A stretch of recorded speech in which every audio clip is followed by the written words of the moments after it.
Hey, what's up, everyone? Mike Rosen here. Today we'll be doing a throwing mechanics breakdown on John Mateer, the quarterback from Oklahoma. He is 6'1", 220 pounds. There are some people that are considering him the dark horse for the Heisman this year. He threw for 390 yards, 3 touchdowns versus Illinois State this weekend. And so I just thought I would go ahead and do a breakdown, get a little bit more in depth into some of the things that we like and don't like, and kind of go from there. So I always like looking at the back view, and the big thing that really stands out to me here is, I mean, he really releases the ball low. You can see he's very rotational here. Never gets the ball back behind the head, which is, of course, what we really like. And he also does a really good job of being able to create a ton of power out of that lower half. He comes all the way through with that throw, and that's what makes it so he has a good amount of strength on his passes.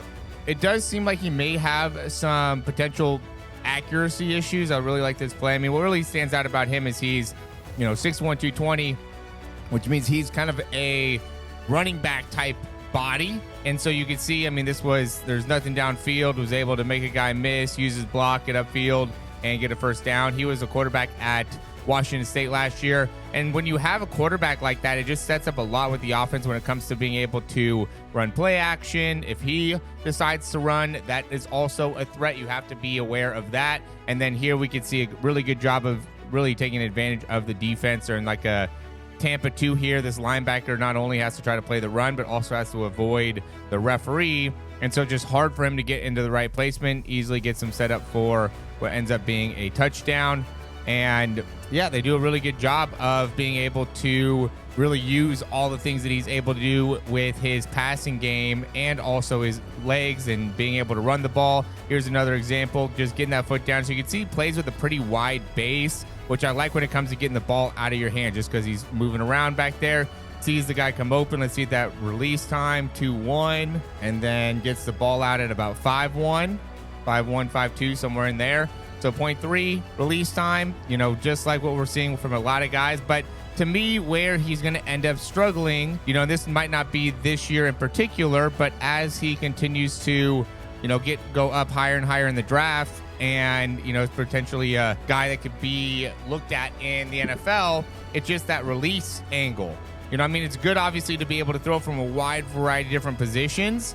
But to me, he's just a little bit too consistently out to the side here. And the issue, he threw a pick, and you could blame it on the receiver, you could blame it on him, but it was a little bit inaccurate. Some of these throws that he's making are a little bit high, a little bit to the side, not always consistent with where he's throwing the ball. And Illinois State, nothing against Illinois State, obviously, but they're not LSU, they're not Georgia, they're not, some of these higher end defenses, even like Texas, teams like that are going to have some really, really tight coverage.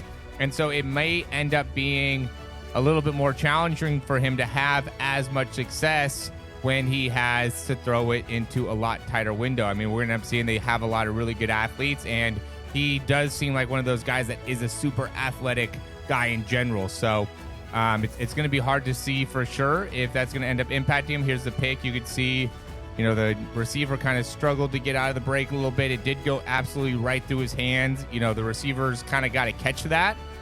For sure, I would say the receiver probably says that's on me. The quarterback probably also says that's on me, because it's a little bit to the outside, which I understand. That was where the soft spot in the coverage was. And so he threw it a little bit wider. Again, went right through the quarterback's hands. But I do think that he let it a little bit to the outside. I would assume that that was more outside than what he really wanted it to be. But either way, he's got such a strong arm. He's got a low base. He puts a lot into the throw. What I think you could really learn from watching him, and what I took away and put in the notes here, is he does such a great job of loading into this back leg, right? So I see a lot of quarterbacks that are so quick to get forward with their body weight, but you can see he's really sitting back. Look at him drive into that back leg and then use that big front arm and big rotation to really sling the football. So if you're a quarterback looking to put more velocity on the throw, then that really stands out to me, as he does a great job with loading in that back leg and generating a ton of power. And he doesn't end up shifting too much of his weight here. He really does a good job of getting around that front hip and then shifting that weight to really forward But some quarterbacks will even go to the side, like someone like Jalen Hurts, and some guys like that will go all the way off to the side.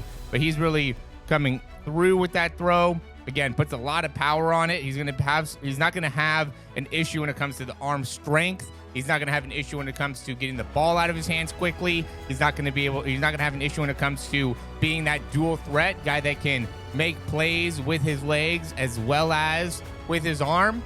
I do think, like I said, he may end up struggling a little bit with the accuracy at times, but you know what quarterback doesn't? We all end up having different times where it's hard to be accurate every single time. We'll see how that translates as they play in the SEC. If he was still in the Big 12, then I would say that's a lot more freedom when it comes to being able to play at a high level. But SEC, those are some of the best corners in the nation. So it's definitely going to be interesting. If he does great, though, then it makes a lot of sense for him being the dark horse to win the Heisman. Would love to hear what you guys think down below. Thanks for watching. If you like the information, click that thumbs up, subscribe to the channel, and we'll talk to you soon.